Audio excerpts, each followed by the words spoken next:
Eccoci qua ragazzi, salve a tutti, bentornati sul canale. La vigilia di Napoli-Genova, partita insidiosa e difficile, così come la sta presentando anche Antonio Conte alla squadra in quel di Castelvolturno. Novità per quanto riguarda il Genoa in attacco, andiamo a vedere le probabili formazioni e ci sono le ultime news per l'infortunio di Lukaku e il possibile rientro anticipato. Fatemi sapere come sempre la vostra qui sotto nei commenti, se vi va e se passate per la prima volta sotto questo contenuto iscrivetevi al canale attivando la campanellina così restate aggiornati in maniera cronologica. Se vi piace questo video un bel like fa piacere al sottoscritto e diamo come sempre una mano all'algoritmo. Detto questo, partita difficile e insidiosa, lo dice anche la classifica del Genoa in base alle prestazioni, perché il Genoa si presenta ovviamente al Maradona, da inizio campionato ha raccolto solo 2 punti, però c'è un Genoa-Lecce dove il Genoa poteva fare qualcosina in più e portare i 3 punti a casa. Un punto lo poteva prendere, almeno un punto, anche contro la Juventus, Bologna e Como, perché Genoa-Juventus finisce 1-0 per la Juve, ma il Genoa avrebbe meritato il pareggio, così come 1-1 contro il Como, ma il Genova si giocò comunque la partita come si deve, e 2-1 sconfitta contro il Bologna, dove anche lì comunque la partita se l'è giocata uomo su uomo. La squadra di Vierà comunque sa il fatto suo, è giovane sicuramente, ma abbiamo trovato difficoltà anche l'anno scorso, al di là che sono cambiati alcuni calciatori e quant'altro, ma la filosofia dell'allenatore e di gioco comunque non cambia e dobbiamo fare molta ma molta attenzione. Hanno una classifica che comunque è bugiarda per quello che hanno espresso in campo e i risultati non portati a casa per quanto riguarda il Genova. Dicevo, possono esserci delle news in attacco per quanto riguarda la squadra di Vierà, anche perché c'è stata l'uscita in Coppa Italia, portata a casa la partita contro l'Empoli, che ha visto qualcosina in attacco che potrebbe cambiare. Tant'è vero che Venturino entra al posto di Messias in quella partita di Coppa Italia al 46esimo, così come Ecator entra al 60esimo al posto di Lorenzo Colombo. Potrebbero essere questi due a sedersi in panchina e quindi cambiare tre quarti e attaccante per cercare di sbloccare questa situazione offensiva che comunque vede lacune da, diciamo, colmare. Detto questo, in casa Napoli la formazione dovrebbe essere quella tipo, ovvero ballottaggio in porta Savic o Meret, linea 4 Di Lorenzo, Beukema, JJ e Gutierrez. Vedremo poi per quanto riguarda il terzino, perché Olivera potrebbe, diciamo, essere stato recuperato del tutto. Non abbiamo la conferenza stampa, ma le ultime ce lo danno arruolabile. 4 centrocampisti, Anghissà, Lobotka, McTominay e De Bruyne, dietro Højlund. Le mie considerazioni sono sempre le stesse.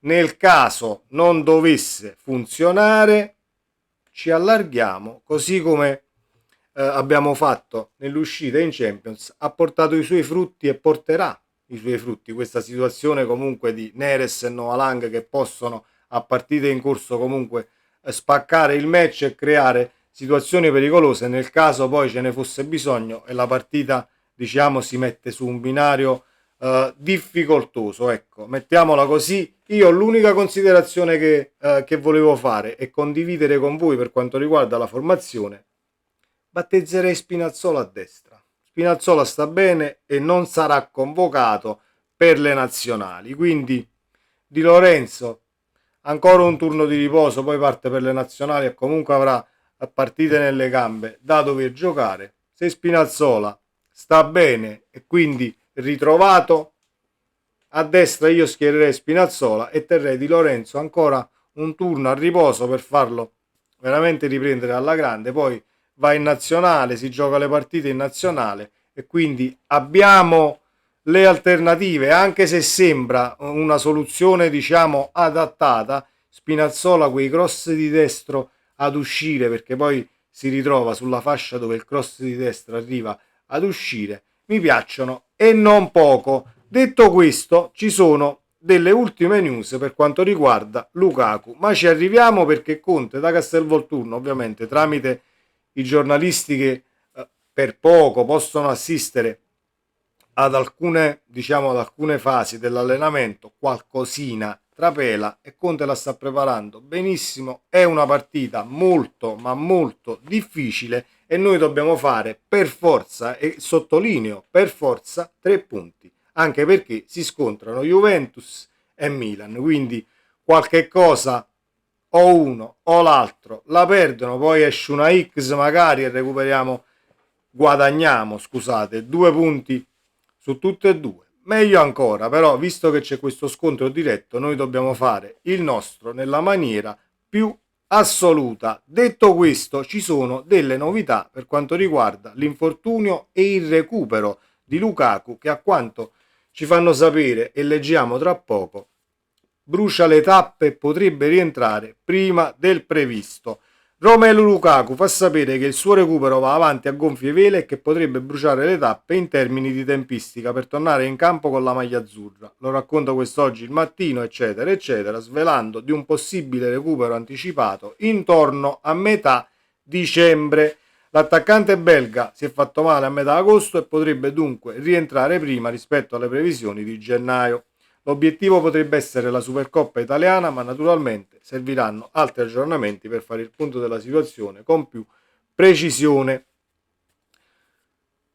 Noi alziamo le mani e ci farebbe tanto piacere avere un Lukaku recuperato al 100% che può tornare ad allenarsi con la squadra a metà dicembre, perché poi significherebbe averlo tirato a lucido o quasi per la Supercoppa, così come leggiamo qui in questo articolo, ma potrebbe anche giocare a inizio gennaio, visto le 2 settimane con la squadra, poi riprendi un attimo dal punto di vista tattico dove avevi lasciato, perché poi non c'è bisogno di tra virgolette tatticamente reintegrarlo, quindi sa già il fatto suo e saprebbe come e cosa fare e come dialogare poi con De Bruyne, perché non dimentichiamo che è uno snodo fondamentale questa situazione. Il Napoli si è allenato tutti e due i ritiri con Lukaku in campo o con la punta che per caratteristiche faceva rendere quel centrocampo a 4 in maniera diversa di come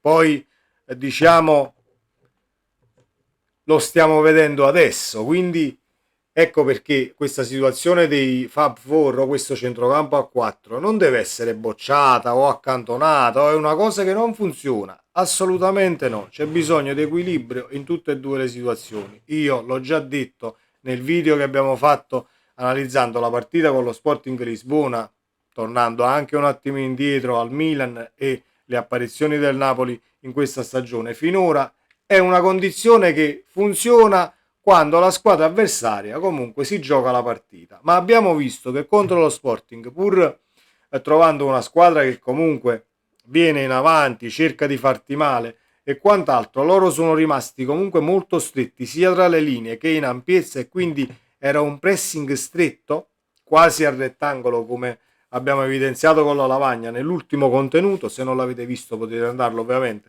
a recuperare sul canale. E quindi quando trovi squadre del genere facciamo fatica, perché poi c'è tanta densità in quella zona del campo e devi cercare di trovare la quadra con passaggi molto rapidi, poi ti rimane solo quella palla allargata su Politano, poi Politano rientra su sinistra, mette il cross, una volta esce, 2 volte no, o tira in porta. Comunque a sinistra poi non facciamo praticamente niente, perché bloccata la verticalità per vie centrali ti rimane la fascia, ma quando giocano poi i Fab Four a sinistra non hai l'esterno di ruolo. Quindi è una situazione che bisogna leggere e bisogna risolvere poi a partita in corso, augurandoci di impostare la partita e mettere la partita su un binario favorevole. Troveremo una squadra che dal punto di vista, ovviamente il Genoa, dal punto di vista atletico è allenata molto bene. Abbiamo sofferto anche l'anno scorso, quindi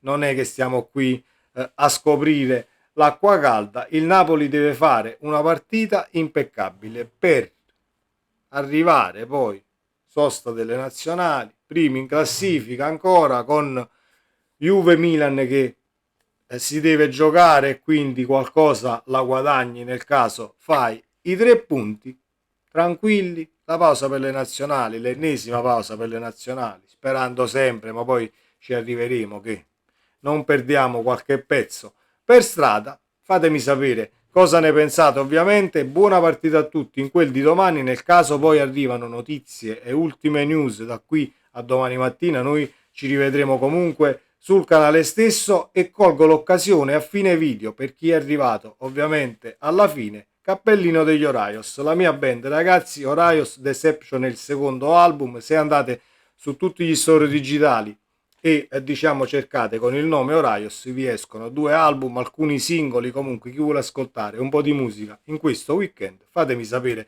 cosa ne pensate. Mi faccio un po' di pubblicità da solo? Assolutamente sì. Forza Napoli sempre, ci vediamo nel prossimo video. Ciao!